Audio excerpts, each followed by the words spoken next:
because in my head all I could think of was RuPaul, like, you bend over.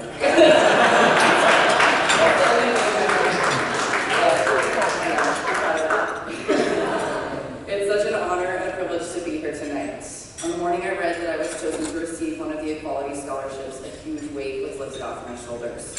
While $6,000 to a sometimes literally starving queer and trans college student is a huge relief, money was the last thing on my mind. For so long, For me, the greatest gift this scholarship has given me was the acknowledgement that what I have and continue to overcome is something to be proud of. For so long, I have cut my personal traumas out of the conversation when it came to pursuing my goals. I didn't want to share the responsibility for any of my successes with the people who have hurt me. This and I was ashamed. After escaping a horrifying situation that I lived through for almost 2 decades, I learned the hard way that the world doesn't like success stories if they aren't cute and comforting to hear.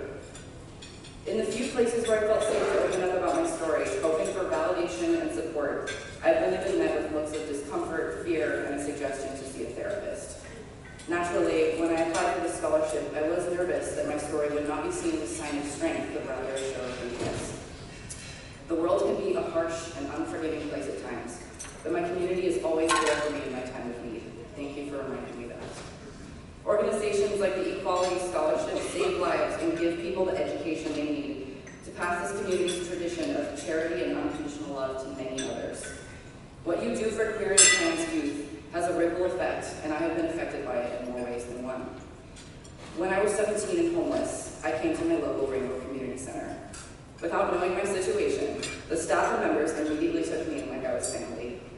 I was given resources and opportunities that would eventually give me the strength and knowledge to get my own housing and finish my associate's degree by myself, all while leading clubs, volunteering for my community, working, participating in, and creating various projects for activism, and attending educational events and workshops, many times a week at some points. I was assigned a youth mentor, Maya Zuniga, who is here tonight, and she has literally saved my life on multiple occasions.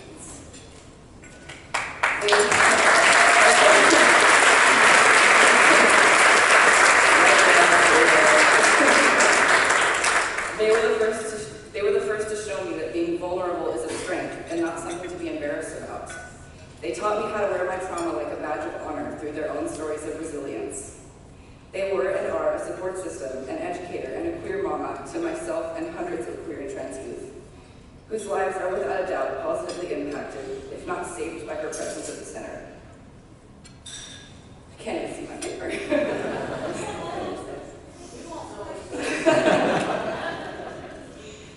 She's the previous winner of the Equality Scholarship, as you've heard, and the strongest person I know. I feel overwhelmed with pride to share the same award with her, as well as so many other inspiring individuals that are here tonight.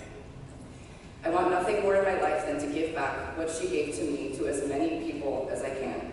For years, I have been working to design a free activist network that I hope to someday make accessible nationwide through the internet.